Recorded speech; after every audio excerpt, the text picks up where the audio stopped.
Oi, tá escutando? Opa, Tá tudo bem? beleza? Vamos Bom, aí. Tá joia aí? ok.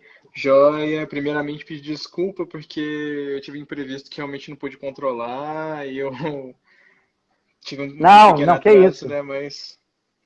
Mas bom que a professora Samara tava no jeito para poder trocar o horário que a gente tinha combinado. Não, que isso. Não esquenta a cabeça não, que imprevisto, ainda mais nesse momento aí, a gente tá... Uhum. E te agradeço, viu, Marcos? A gente se conheceu... Aham, novamente, quem está entrando claro. aqui, então tem algumas pessoas que vão entrar aqui pela partir do Insta do Marcos. Deixa eu me apresentar primeiro. Agora é boa noite, né? Boa noite a todas e a todos. Meu nome é Gustavo Malaco, eu sou biólogo, ambientalista, tenho uma atuação aqui na região por organizações da sociedade civil, Você também é 15 anos aí de mestre, né? terceiro setor. Oi? Você também é mestre, né? Sou. Sua... Mas gente, sou mestre em engenharia florestal pela Universidade Federal de Lavras, sou biólogo aqui pela Universidade Federal de Uberlândia. E aí, minha vida foi baseada aí em andar o país como biólogo, trabalhando em alguns empreendimentos, mais especialmente com o terceiro setor, uma organização daqui de Uberlândia que chama Angá, vocês podem depois seguir Angá, chama Angá Associação aí no Instagram, e aí um trabalho e toda uma aproximação com essas pautas sensíveis da sustentabilidade, com destaque agora esse tema que a gente está colocando das mudanças climáticas. Então, assim, quem não estava na transmissão passada, o tema aqui é justamente as mudanças climáticas e os desafios para a nossa sociedade. A primeira parte foi com a professora Samara Carboni, pesquisadora da Universidade Federal de Uberlândia, e agora nós vamos seguir com o Marcos Sobrinho, um graduando em engenharia mecânica, desculpa. Sim, sim. Isso, engenharia mecânica, um ativista ambiental Mais e importante. como também eu falo uma liderança aqui jovem que tem colocado a cara para bater, que é muito importante para os jovens nessa questão da crise climática, sendo uma liderança em relação ao movimento Greves pelo Clima.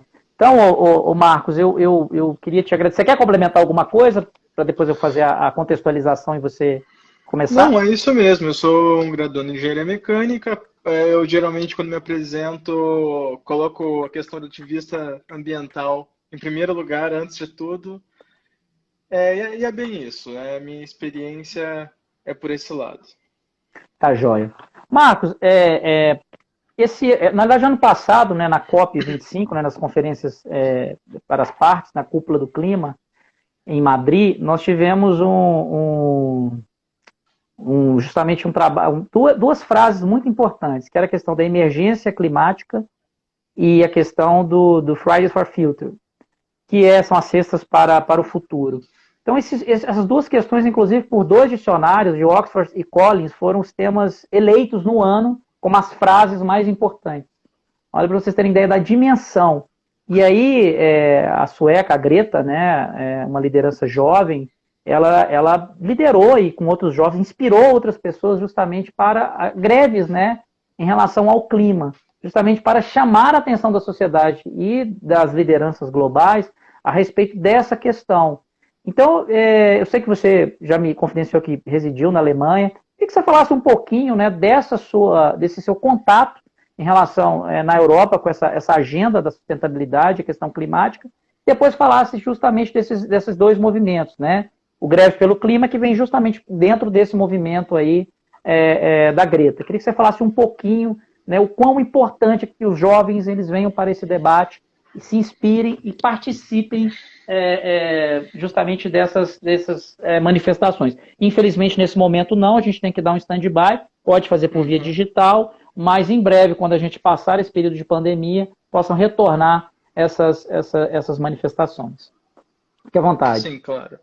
Ok, a priori, comentando então dessa experiência que eu tive na Europa, né? Eu fui para lá, eu já me considerava ativista ambiental. Já me considerava, eu não me considerava ativista ambiental, me considerava ambientalista, mas como é que é o nome? A extensão do meu ativismo não era muito grande. Foi quando aprendendo numa aula de alemão, que eu fui lá para aprender alemão mesmo. Pretendo ser, quer dizer, eu sou engenheiro e pretendo continuar uma linha de pesquisa, mestrado, doutorado lá, porque lá tem uma área muito grande nessa história de engenharia mecânica voltada a meio de transporte sustentável, né? E lá, quando eu percebi que não existia essa palavra ambientalista, e a palavra você tinha que usar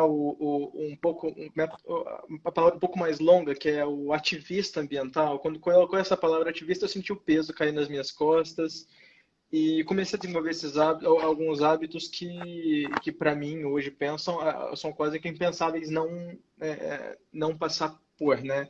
Como, por exemplo, levar uma garrafinha de água para todos os lugares para não ter que comprar uma garrafa d'água. Ou reutilizar uma sacola de papel ao invés de pegar sacolas descartáveis de plástico, que era uma coisa que eu só evitava, tentava reduzir, só que a partir desse ponto, até mesmo por políticas públicas lá, por exemplo, de taxas em cima de sacolas de supermercado. Acaba que, a partir de pequenas atitudes assim, a gente acaba atraindo nossa atenção para a situação e agindo de uma maneira mais condizente com o problema que temos, né? Acabou que foi o que me despertou para virar uma... Não sei se poderia... a palavra talvez seja um pouco forte, mas uma liderança, entre aspas, uma pessoa ativa no movimento ambiental, que atrai atenção para a situação. A greve pelo clima foi esse movimento que foi meio que encabeçado pela sueca Greta, pela menina, só que é um movimento que tem como uma das maiores... eu até participei de uma reunião recentemente, quarta-feira passada, digital, obviamente, do movimento. Ela tem um fio democrático muito forte por trás. A ideia dela é a mobilização em massa e a diluição das responsabilidades, não de uma maneira pejorativa, mas de uma maneira a atrair a atenção de todas as pessoas possíveis para o movimento. Para a pessoa não ficar só, como em algum comício político, só fica venerando uma pessoa só, por exemplo, né? Dando um exemplo só. Então, o movimento da greve pelo clima, ele vem por isso, ele vem nessa onda extremamente democrática da diluição de toda essa responsabilidade, da conscientização acerca desse problema tão grave que são as mudanças climáticas, né? Sim.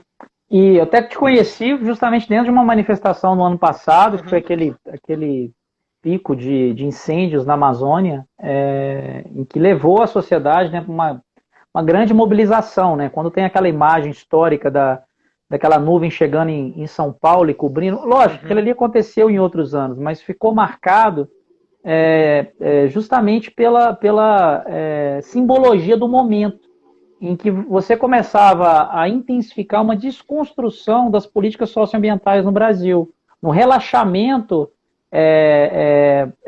dentro dos órgãos de comando e controle, como o IBAMA e o Instituto Chico Mendes, dentro dessas políticas públicas.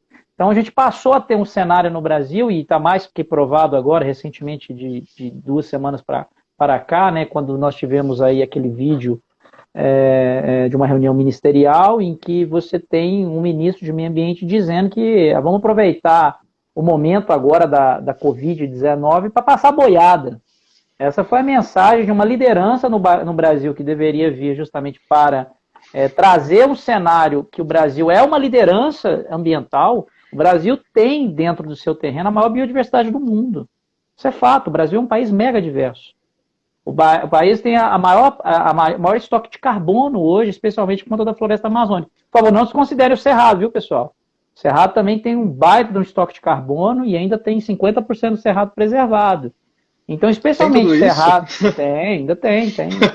É porque entra alguns cômputos também de Cerrado em regeneração, etc. Então, é muito importante a gente discutir, pensar, quando você tem no ano passado essa simbologia da Amazônia sendo queimada, chegando num grande centro urbano, e felizmente os jovens passaram a andar no Brasil. Foi quando eu te conheci, né? Foi uma manifestação, inclusive a Angá, a gente ajudou na divulgação um pouquinho, na questão, e gente, foi uma manifestação muito boa, porque fugiu daquela polarização, né? Aquela discussão, vamos agora discutir a favor do governo, agora vamos ser contra o governo. E eu te dizer completamente espontânea. Foi algo assim que as jovens, principalmente, boa parte deles, e juventude nas ruas, justamente discutindo a sustentabilidade. A sustentabilidade não pode ter bandeira. Ela não pode ser nem categorizada nem como de esquerda, como de centro, como de direita. Ela tem que ser contextualizada como um bem para a humanidade, como um bem para esse país.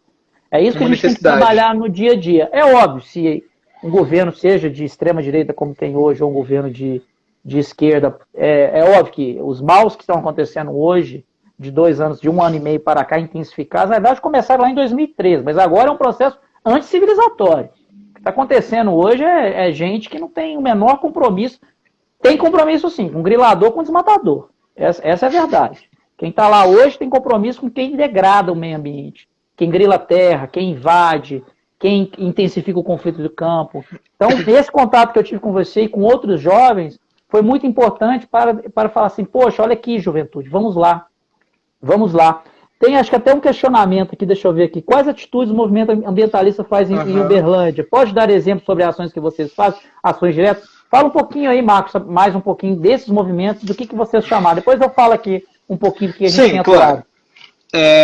Primeiro, assim, no trabalho de formiguinha, qualquer atitude ambientalista que a gente faz é uma coisa muito engraçada, que as pessoas que estão em volta, que têm um mínimo de noção, se sentem julgadas, mesmo sem ser julgadas. Quer dizer, é claro, não tem como não julgar a partir do momento que você toma certas ações.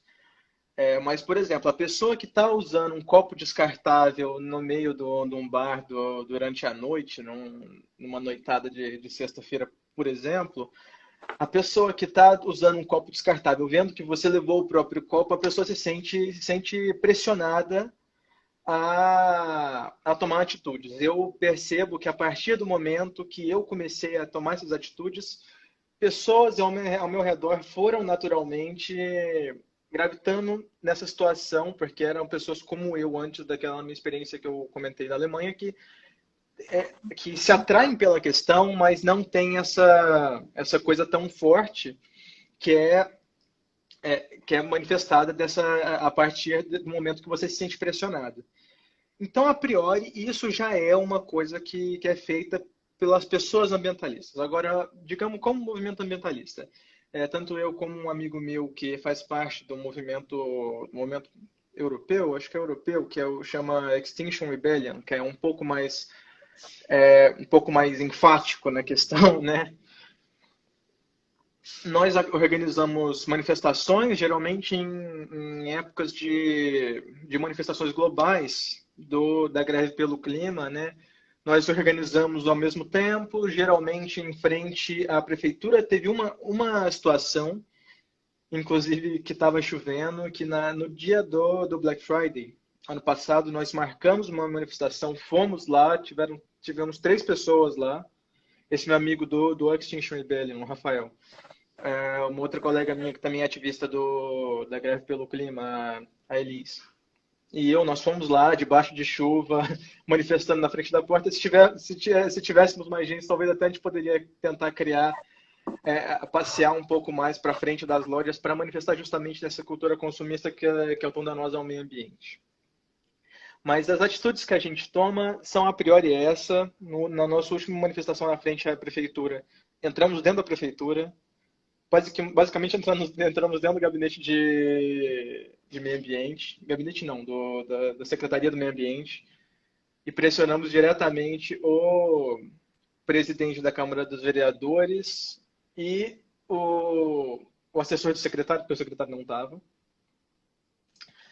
sobre a história de ações em relação às mudanças climáticas. Então, o movimento ambientalista, ele, aqui em Uberlândia, pelo menos, nós fazemos atitudes mais ou menos nessa linha. Ótimo. Enquanto, né, claro. Não, ótimo. Então, esse espaço, como eu falei um pouquinho no bloco passado com a professora Samara, da importância de se ocupar os espaços, gente.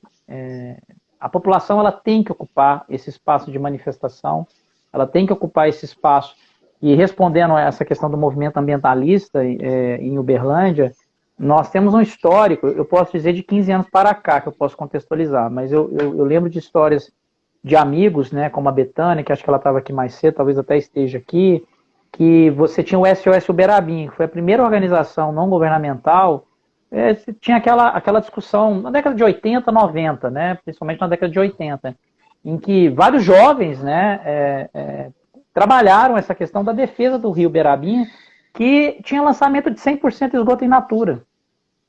Então, assim, aquelas pessoas falaram, poxa, nós temos que salvar esse rio.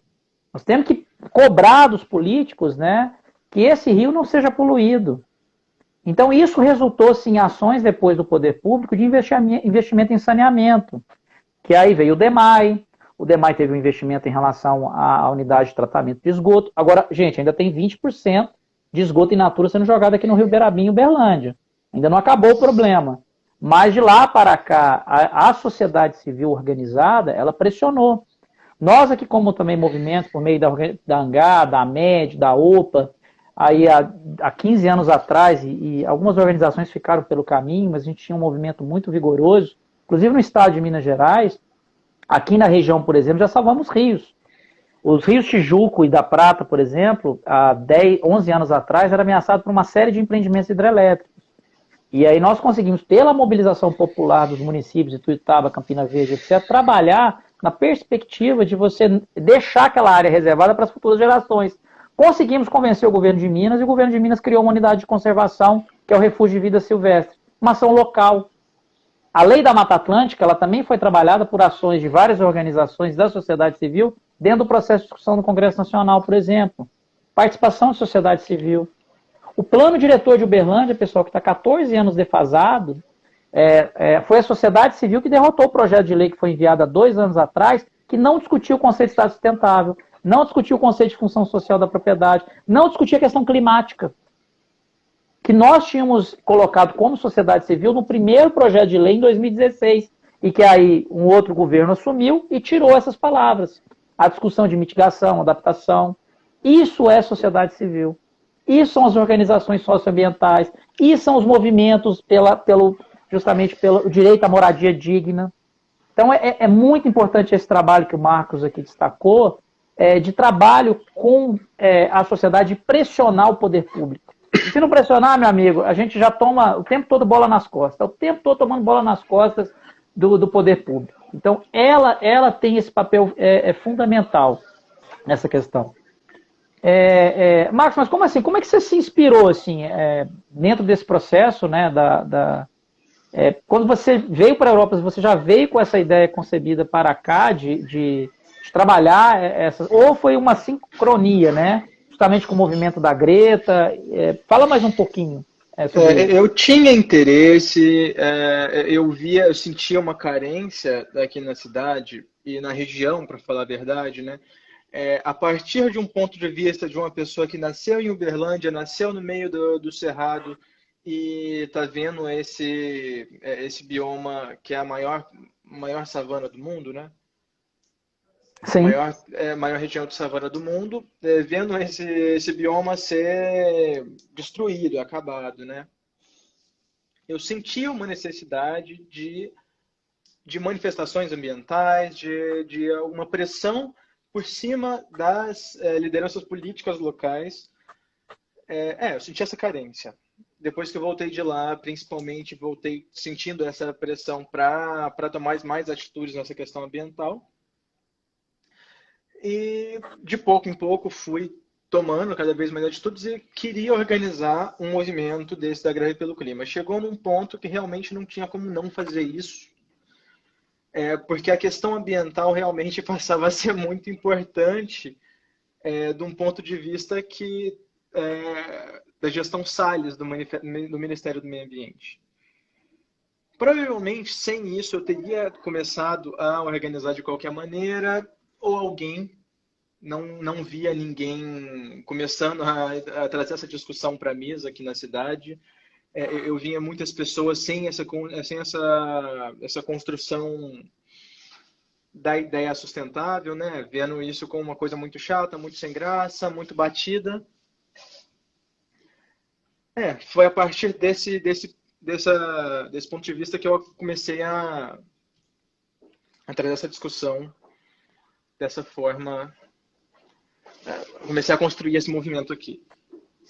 Calma aí, tem uma pessoa desafio um ano no FitMed que colocou como pressionar as empresas. Elas são muito poluentes? Elas são muito poluentes. Pode dar dicas?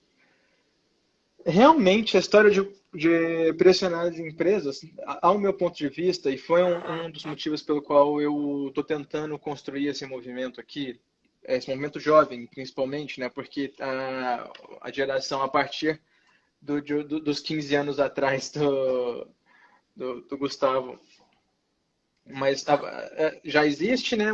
Mas esse movimento mais jovem que eu tô encabeçando, que eu tô representando aqui, encabeçando, eu acho que é uma palavra muito forte. Realmente é pressionar as autoridades, pressionar as lideranças políticas, pressionar as empresas. Eu acho que é uma coisa que é muito, muito rasa. E isso a gente faz, tem como fazer, é necessário a gente fazer a partir de um consumo sustentável. Sempre na hora de consumir as coisas, dar preferência para o que foi produzido localmente, cada vez, quanto mais localmente melhor. O que não tiver material fóssil dentro, não tiver material, por exemplo, que usa, ao invés de usar linha de poliéster, usa linha de algodão. Ao invés de usar um tecido sintético, usa um tecido natural. Usam linho, ou algodão, ou juta, ou couro. Então, isso é o que se deve fazer, procurar o orgânico, procurar o local. Mas o grosso dessa pressão em cima das empresas é a pressão em cima das autoridades para fazer essa pressão, porque a gente não tem autoridade para fazer isso. O que eles têm. Continua. Eu vou dar um exemplo. Ela questionou novamente a respeito porque eu não entendi o que ela quis dizer como rasa. Ela ou ele, me desculpe que eu não sei. Pode explicar, as empresas privadas são as mais poluentes.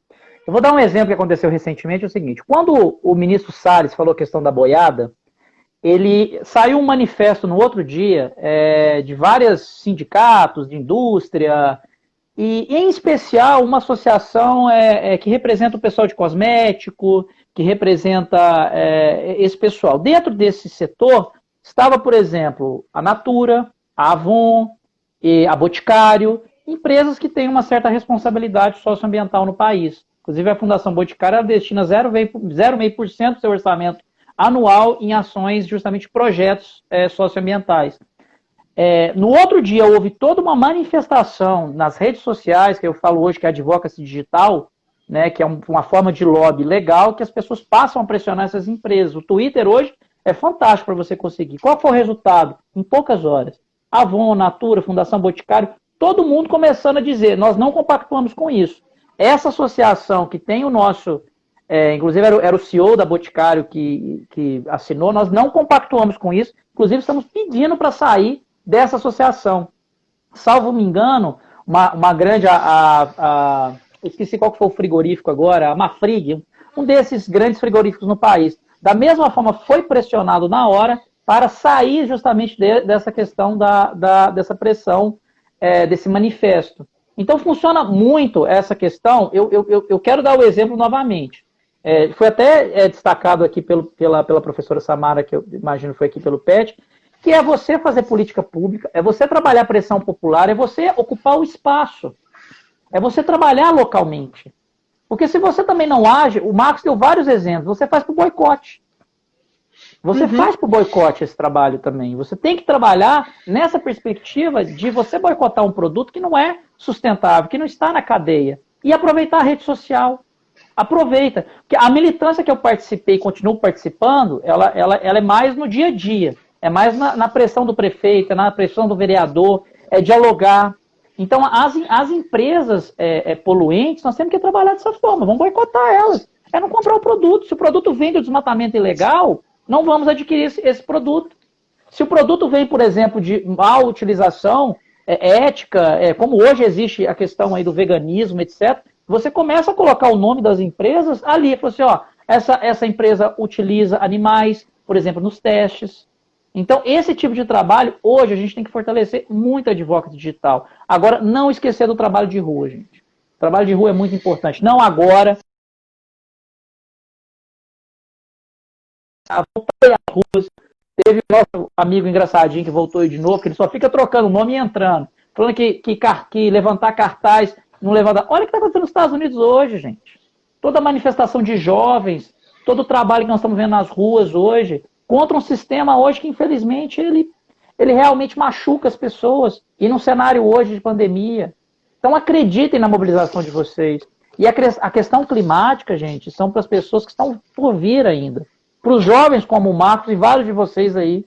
Se vocês não levantarem a bunda da cadeira ou não trabalharem ativamente em ativismo, o cenário da vida de vocês vai ser muito ruim, infelizmente.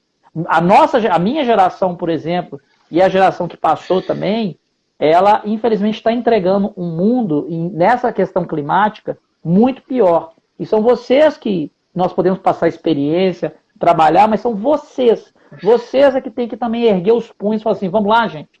Vamos lá. Fala aí, Marcos.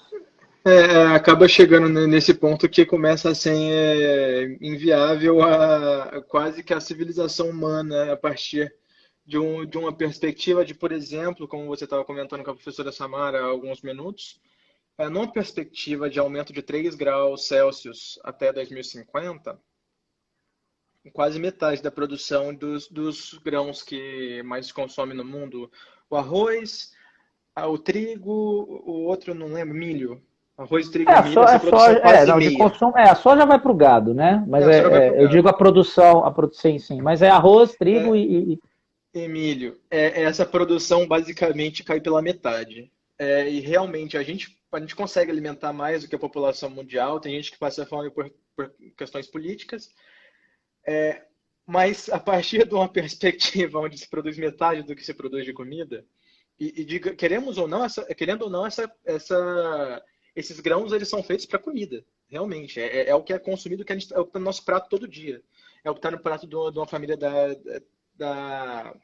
do Vietnã, ao mesmo ponto que também está no prato de uma família do Peru e daqui do Brasil, nos Estados Unidos e na Europa.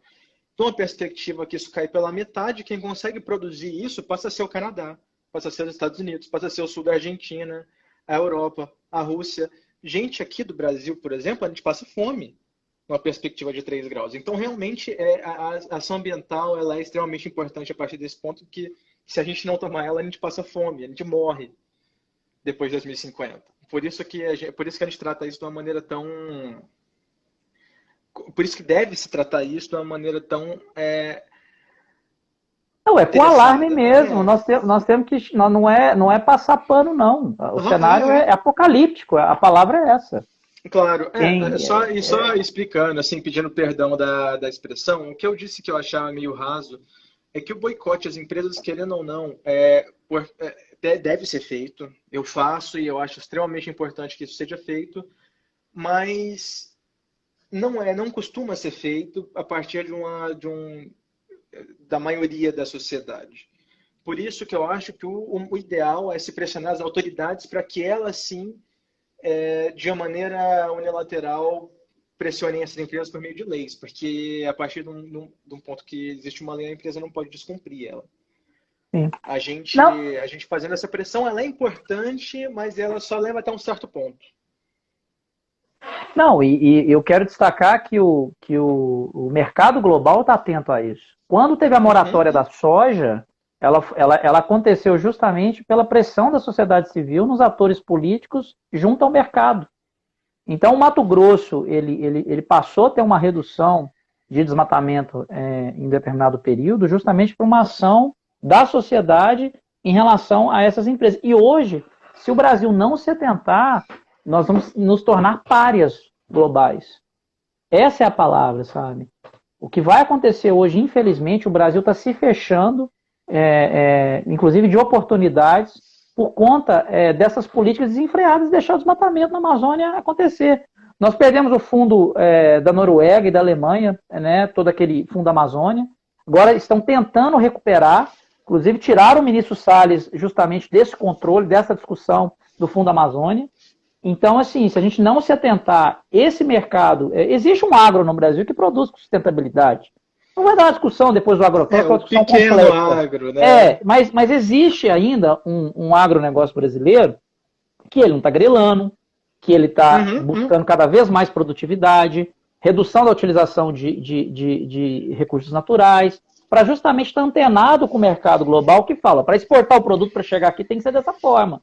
E no momento que a gente começa um outro agro, que é o que eu falei, que é o grilador, desmatador, não entregar, o que vai acontecer com o Brasil? Pode se fechar cada vez mais. Então é uma preocupação que eu tenho como ambientalista, que é agravar a nossa crise econômica. Nós não estamos querendo de forma alguma falar para o Brasil, não, gente. A gente não quer o cenário apocalíptico aqui, não, porque cada vez são pessoas mais pobres. Mas só que desenvolvimento social, ambiental e econômico se faz com preservação da natureza. Se faz você valorar, como eu falei, a Amazônia 4.0, que é um trabalho aí, justamente, uma perspectiva de você ter a floresta em pé, empresas de biotecnologia instaladas na Amazônia para gerar patentes aí bilionárias. Quantos exemplos nós perdemos de patentes no Brasil aí, justamente pela falta de investimento e outros atores internacionais conseguiram levar. É isso que a gente tem que pensar, o Cerrado brasileiro também. Quantos produtos do Cerrado que a gente tem hoje em pé? Eu ando muito no norte de Minas, andava, né? Agora, nesse momento, não, e a gente verifica a riqueza socioambiental que tem ali e a riqueza de geração de renda. O baru, por exemplo, que está aqui em toda a nossa cadeia, que é um produto hoje muito caro lá fora. Agora Até precisa de aqui. política pública. A gente precisa dosar um pouco essa história do agro, que tem bilhões de reais de insumos, de subsídio para veneno, para agrotóxico, como também com essa cadeia da agricultura familiar, dos povos tradicionais. É muito desigual para um país mega diverso.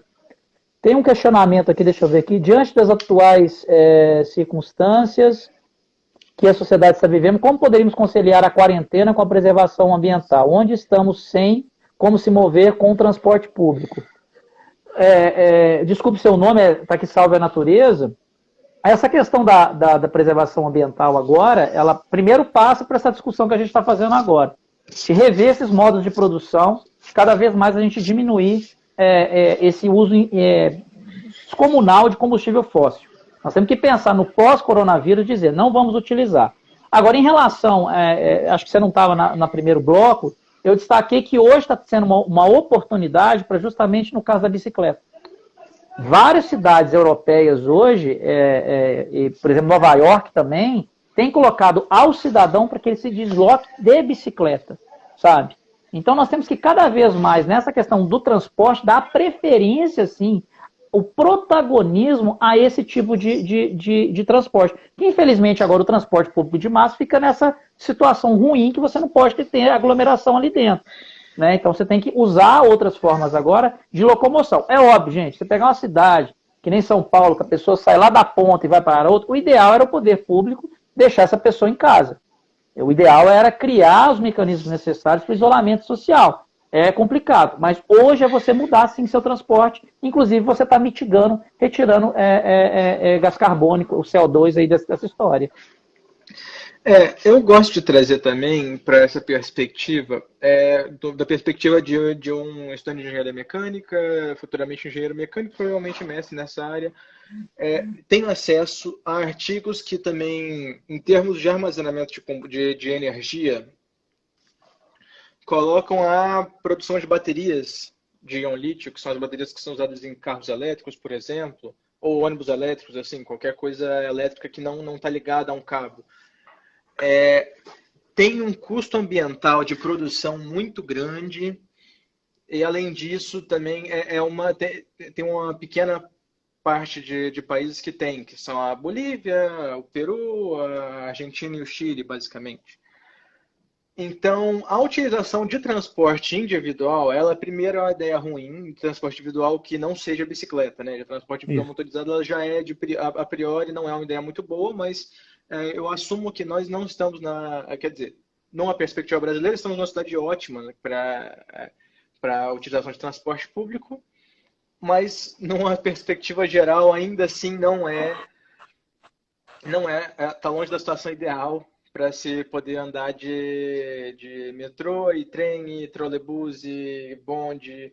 E e ônibus com segurança para todos os lugares. Então, de uma perspectiva do transporte particular privado motorizado, a utilização do combustível etanol, por exemplo, ela é mais economicamente, tem um prejuízo nesse momento, principalmente países europeus que têm a produção de energia elétrica a partir de carvão mineral. A utilização de transporte particular com utilização de etanol, ela é mais inteligente, ela economiza emissão de carbono do que a utilização de carros de gasolina. individuais elétricos. Não, eu estou falando, comparando o etanol com o elétrico de bateria.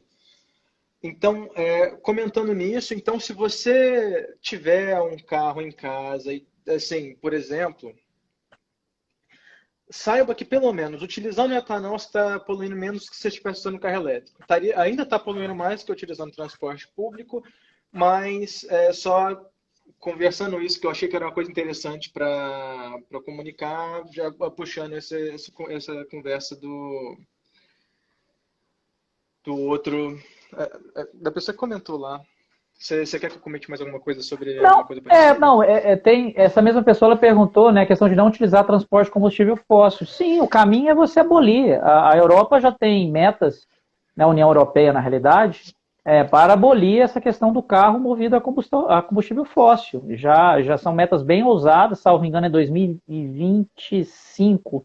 Posso estar enganado, acho que é 25. Tem alguns países. E eu concordo com você, Marcos. Eu acho, na realidade, nós temos que ter um balanço, que o etanol também tem as suas particularidades. É óbvio que evoluiu muito a cadeia do etanol. Hoje a gente já não tem mais queimada aqui na nossa região, a não ser aquela queimada criminosa. Mas ainda o que eu critico hoje no processo do etanol é óbvio, também utiliza alguns defensivos químicos. Há empresas que não utilizam, que deveriam ir para esse caminho, como também o monopólio. Você pode ver que são grandes conglomerados. E na Europa, na França, por exemplo, funciona mais por cooperativas, né? Então, aqueles produtores, todos eles não ficam na mão apenas de uma empresa. Na verdade, aquele lucro ele é dividido entre todos aqueles cooperados. Então, eu acho que esse é um modelo. Então, eu acho que o que tem que ter é óbvio. O etanol tem que ser a nossa... Gente, poxa, fomos nós que tivemos a tecnologia e a gente quebrou o etanol. A gente quebrou o etanol recentemente. Agora que esse pessoal começou a tirar o nariz para fora da água. Então, nós temos que ter uma cadeia mista, sim. Eu acho que o etanol é um processo intermediário para uma outra forma de energia que vai vir no futuro. O hidrogênio é muito caro hoje, mas eu acho que vem algo pela frente no futuro. E aí, balizando com o carro elétrico, eu acho aquela questão híbrida, né? Você utiliza o etanol e utiliza o carro elétrico. Eu acho que isso que funciona bem hoje. Mas abolir carro. Desculpa, carro. Sim, claro. Não contando só com a combustão, né? Eu trago uma perspectiva, pelo menos, que a produção de baterias ela tem mais prejuízo ambiental do que isso. Então, por mais que você tenha essa questão da concentração de renda, né, no etanol, todas as questões têm um balanço de carbono que é melhor na questão de produção de etanol do que na questão de produção de bateria. Então, o que se pode fazer? Se pode trazer uma tecnologia, por exemplo, de célula combustível, em que você coloca etanol de um lado e do outro lado sai a água e sai um pouco de gás carbônico, mas era o gás carbônico que estava preso lá na cana de açúcar de início, e sai eletricidade. Então, isso não só na produção, isso para usar para basicamente qualquer coisa grande que se use uma bateria. Por exemplo, um ônibus de viagem, um ônibus de viagem, né? Um ônibus que se faz uma viagem, um trajeto, por exemplo, Berlândia-Ribeirão Preto, Berlândia-Brasília, se pode usar essa tecnologia, que é uma tecnologia que é muito mais interessante nessa situação do que você colocar um cabo elétrico em cima e virar um trolebus gigantesco. Sim. Tá tendo vários comentários. Trazendo essa perspectiva. Tá tendo vários comentários aqui para a gente não deixar passar batido aqui. Tem muita gente aqui, o Eurípides, né? Se trabalharmos com educação ambiental, informação de qualidade, pedimos que esse pacote irá crescer, principalmente por parte da juventude, que eu estou reforçando. A vinda do Marcos aqui é justamente para falar para os jovens, sabe, gente? É um ativista para falar para vocês se inspirarem, os jovens que estão aqui, com certeza. E vocês acham possível usar somente roupa sustentável? Não falo roupa sustentável, roupa com responsabilidade social e ambiental. Acho que esse é o caminho. Todos os produtos a gente tem que começar a cobrar cada vez mais essa responsabilidade. E deixa eu ver aqui. Aí Não, e só completando isso, que eu também queria falar alguma coisa sobre isso que eu tinha esquecido. Qualquer consumo, se feito de uma maneira, assim, a mentalidade é mais importante do que o conteúdo. Então, por exemplo, na hora de você comprar roupa, sempre dê preferência ao mais local possível, a tudo mais negócio local local. possível. Isso. Dê preferência primeiro para as fibras naturais, ao invés de fibras sintéticas, que sempre são feitas do petróleo, são materiais plásticos, por exemplo, roupas de poliéster, são materiais plásticos que têm um prejuízo ambiental muito grande. Toda vez que você lava, sai uma quantidade de microplástico que vão parar nas bacias hidrográficas e tem acumulação trófica, toda aquela questão. Então, primeiro, na hora de comprar, tem isso. Mas a questão mais importante nisso é que não se deve, por exemplo, aderir a modas. Não, quer dizer, obviamente, se você precisar de alguma coisa, compre. Mas ter um excedente muito grande de roupas, por exemplo, é uma coisa que traz uma insustentabilidade em si. Então, o mais importante do que a própria roupa ser produzida de uma maneira sustentável local é evitar o consumo desnecessário. Sim. Não, a Geller Costa, né, amiga recente, ela comenta justamente essa questão do consumidor educado e consciente, né, que é o Green Recovery, que é uma estratégia. De novo, um amigo aqui, o Salve a Natureza, depois fala seu nome aí, amigo. Ele destaca, né, que ele mora perto da UFO, né, ele usa bicicleta, abandonou o carro. Eu e minha esposa, que a gente só tem um carro, sempre abasteço com etanol esse carro, e a gente espera, como a gente não tem filhos, em breve abandonar o carro. Comprar aí duas bicicletas elétricas e passar a trabalhar e fazer as atividades. É porque eu ainda viajo muito, tenho algumas consultorias, então depende do meu carro próprio, mas é um trabalho que a gente está caminhando para isso. Então nós Gustavo, temos que trabalhar esse abandono. Sim, tem um pouco disso, que a partir do governo do JK, Juscelino Kubitschek, a malha de transporte brasileira ela é amplamente pensada no transporte individual. De carro mesmo, e quando o transporte público também baseado em combustíveis fósseis, principalmente o óleo diesel. Não só isso, como também a matriz de transporte de alimentos e de bens manufaturados e tudo. Abandonou as ferrovias, né? Um projeto nacional. Abandonou as ferrovias.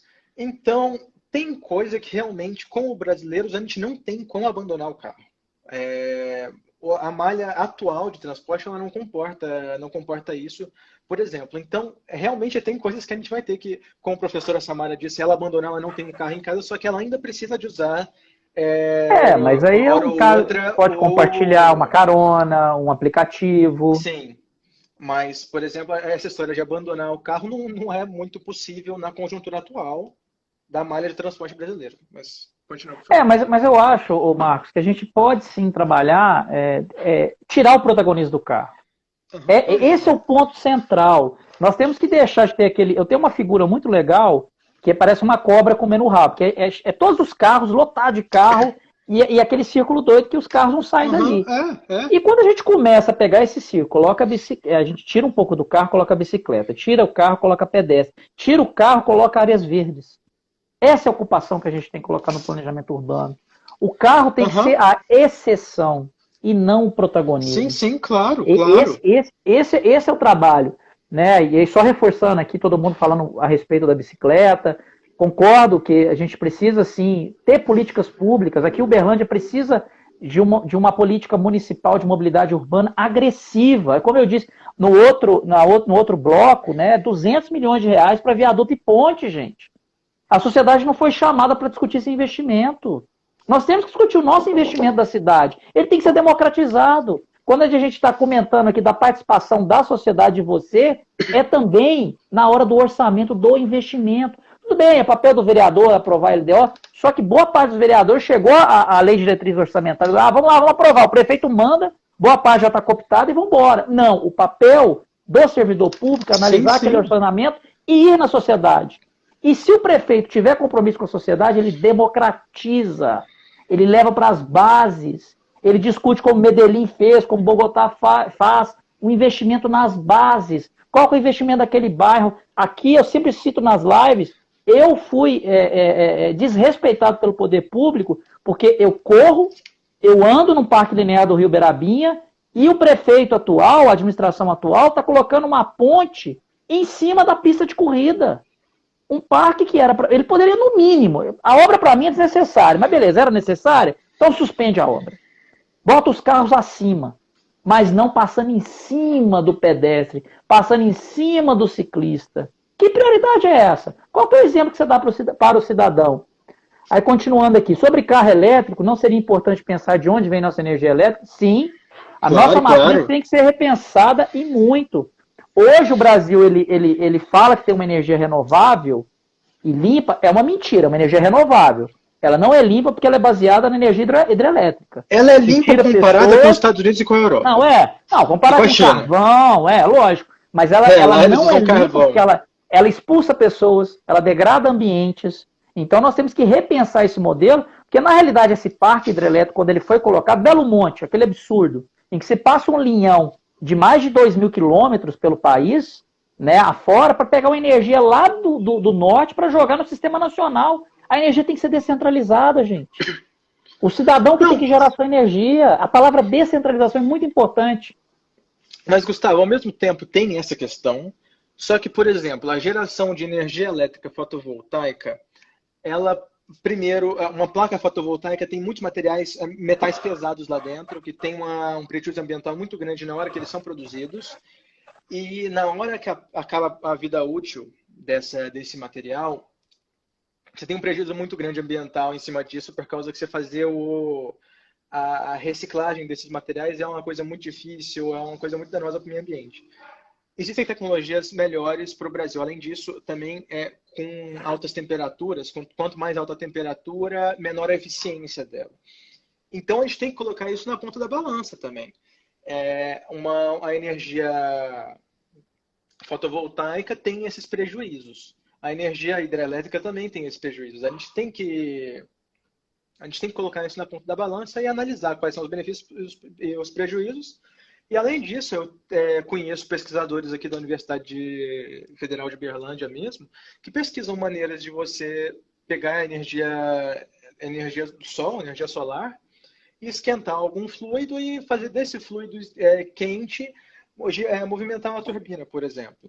Isso é uma maneira que você não precisaria de comprar a placa fotovoltaica gastando carbono lá da China até aqui, lá da Europa até aqui, lá dos Estados Unidos até aqui, movimentando a economia de lá com firmas de engenharia, por exemplo, e tendo todo esse prejuízo de metais pesados, de poluição de metais pesados, lá ou aqui, mesmo assim, você pode fazer uma tecnologia desse jeito completamente nacional, muito mais barata de ser produzida, só que, é claro, você não vai colocar em cima da sua casa. Você vai ter que ter uma fazenda de produção de energia, como você tem uma planta de produção de energia hidrelétrica. Então, todas essas fontes de como é que é o nome? De energia tem benefícios que devem, tirando esses materiais onde aqui os Estados Unidos, a Europa e a China ainda usam, que são carvão mineral, que são materiais fósseis, que aí realmente não existem benefícios.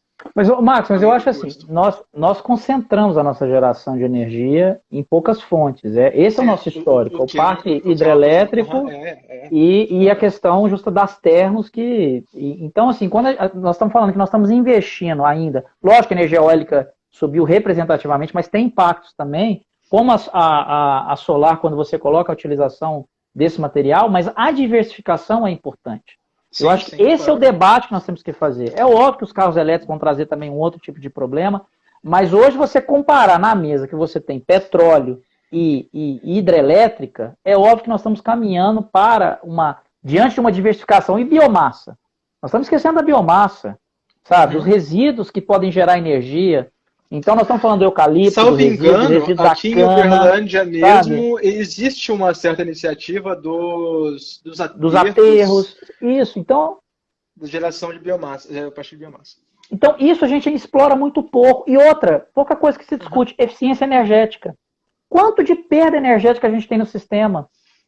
sabe? Repotencialização de hidrelétricas já existentes.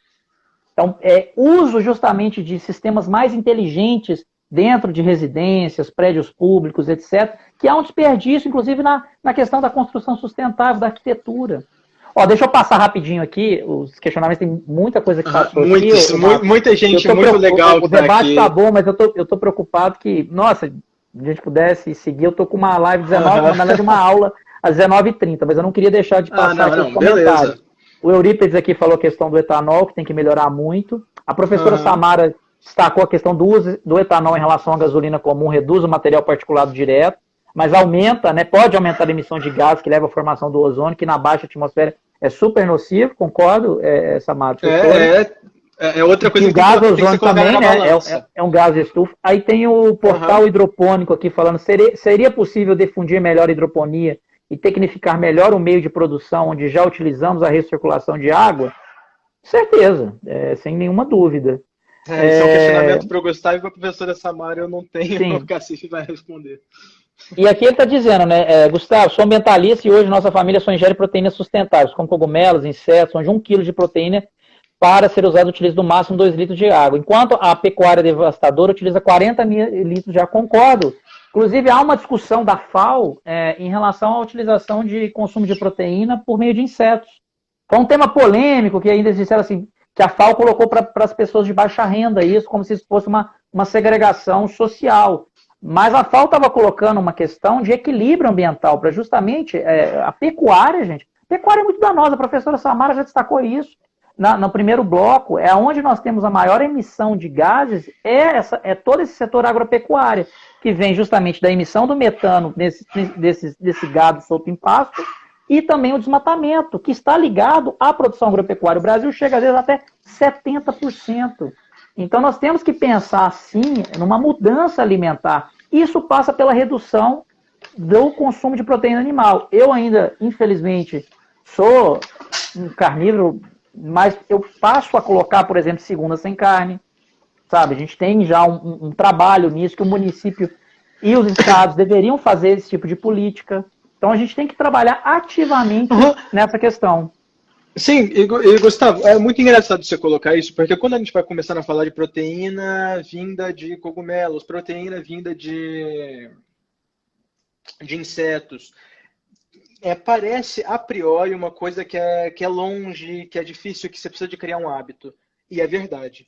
Mas eu consigo trazer, e eu consigo trazer as referências, não tenho estudo comigo agora, mas eu posso procurar um estudo da Universidade Sul da Califórnia, a UCLA, que coloca, por exemplo, o impacto de uma dieta pesadamente carnívora, com uma dieta que aqui no Brasil temos em maioria, e nos Estados Unidos também, que tem uma emissão absurda de carbono. Mas se você coloca, por exemplo, uma dieta mediterrânea, onde você consome carne de ruminantes, né, de vaca e de cordeiro, ovelha, esse negócio assim. Você tem um consumo baixo disso, consumir isso uma vez por semana.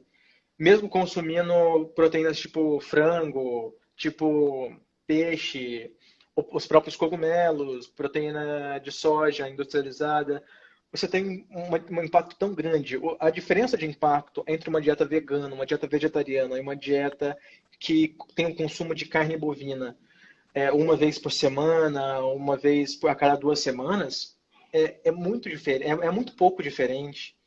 Então, por mais que a gente pode chegar nesse extra a partir da proteína o mais eficiente possível em termos de proteína animal, que é a proteína vinda de insetos, sem fazer uma mudança tão grande nos seus hábitos alimentares, você pode ter um impacto gigantesco na emissão de carbono.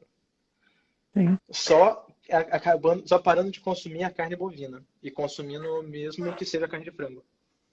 Não, mas eu acho também, Marcos, você tem a discussão ética. Ela é muito importante nesse processo. Novamente, sim, claro. Primeiro ponto a gente tem que ter na sociedade que nós temos uma escravidão desses animais. É fato, não dá pra gente ficar empurrando mais esse negócio. É uma escravidão que acontece nesse sistema maluco. A gente procura aqui em casa sempre buscar, quando possível, né, a gente tem um material acessível, o frango caipira ainda, busca, por exemplo, também o gado que fica realmente no pasto, mas de forma sustentável, tem a carne do sul, que é trabalhada dessa forma, mas aí tem o outro lado da moeda também, se a gente começar numa produção de gado em pasto sem esse equilíbrio do carbono. Então, essa discussão, eu entendo assim, ainda bem que os jovens, igual a história do cigarro, cada vez mais têm ido justamente para a redução da proteína animal e para o vegetarianismo. E respondendo novamente àquela questão, sim, a proteína animal vinda de insetos é uma possibilidade. A gente tem que debater, a gente tem que colocar na mesa, mas a questão é cultural. Eu não me furtaria de jeito nenhum, já também consumi proteína animal dessa forma. E é um trabalho que nós temos que fazer perante a sociedade. Mas começa a sociedade a assumir que ela tem um debate ético com esses animais que são escravizados, como também um debate ambiental na medida desse tipo de sistema. Hoje que o Brasil é um dos maiores, se não o maior conglomerado. Né? Você pode ver a Friboi, JBS, o que se transformou o Brasil junto com a Austrália. Dinheiro do BNDES nosso dentro dessa política jogada em que jogou mais floresta no chão. Nós temos que repensar esse modelo e caminhar assim, para uma diversificação alimentar, sabe, diversificada em diferentes itens, com esse foco, o respeito à ética animal. Marcos, eu vou caminhar... Não, claro, só colocando rapidinho, só esclarecendo. O que eu quis dizer com tudo isso, que eu trouxe pelo menos na mesa, foi que ações pequenas, mesmo nessa questão alimentar, ações extremamente pequenas, não só em termos de extensão local, claro, mas mudanças pequenas nos hábitos alimentares têm um impacto muito grande. É claro que isso não deixa de trazer esse impacto da questão do sofrimento animal, mas eu estou abordando isso de uma maneira separada. A questão da concentração fundiária e tudo mais. O que eu estou trazendo é realmente para acentuar que uma diferença pequena de hábitos pode ter um impacto extremamente grande. O grosso está nisso, está nessa diferença pequena de hábitos. Quando você vai mudando os seus hábitos ainda mais, você tem impacto, só que a lei da diminuição dos retornos, né? Então, cada vez que você faz uma atitude a mais, você não tem um impacto você faz uma atitude 2 vezes a mais, ela não tem um impacto 2 vezes a mais, 2 vezes a mais no seu consumo. Então, é claro que tem toda essa questão, mas o que eu estou trazendo é justamente isso. Uma diferença pequena pode ter um impacto muito grande. Sim. Marcos, eu vou te agradecer. Me desculpa, eu queria até poder ter conversado mais também com a professora Samara, que está aí. Eu quero agradecer. A professora Samara trouxe também uma coisa legal, né? Sobre o que eu estava falando, que a dieta flexitariana significa reduz até 0,8 toneladas a ONU CO2. Se não me engano, isso daí dá mais do que tirar 2 carros de circulação. Sim. Um ano inteiro. Gente, o papo está muito bom, mas eu estou preocupado porque eu vou ter que entrar em uma outra live. Mas assim, eu tinha programado isso aí quase 2 horas aí, a gente está quase chegando nesse tempo. Queria agradecer de coração ao Marcos. Vamos pensar no segundo round. Gostei muito, muita gente ficou aqui firme, e para a gente depois bater um outro papo a respeito dessa questão. Agradecer pelo conteúdo técnico que a Samara trouxe aqui, a discussão da valorização da ciência, dos dados, da importância da questão climática. E, Marcos, se mantenha firme, cara, você tem que inspirar outros jovens em Uberlândia e na região, por favor, cada vez mais, nessa discussão da crise climática. Estou junto com você. Pode contar comigo em todas as manifestações. Quando a gente sempre tiver uma porta, nós vamos lá e vou estar presente. Pessoal, eu só vendendo um pouquinho aqui, por favor, quem não me acompanha aqui, Gustavo.malaco, dentro do Instagram. A gente continua uma programação, já está acabando a Semana do Meio Ambiente. Amanhã nós vamos falar sobre ecoturismo e sobre a questão também da importância dos coletivos socioambientais na construção de uma cidade sustentável. Está terminando aqui já o tempo. Agradecer vocês. Quinta-feira, vou trazer o ex-ministro de Meio Ambiente, Zé Carlos Carvalho, e o João Paulo Capobianco, que é secretário também, que trabalhou no Ministério do Meio Ambiente com a senadora Marina Silva. E até sexta-feira acompanhe no Instagram. Obrigado, já está no limite. Brigadão, gente. Beijão. E depois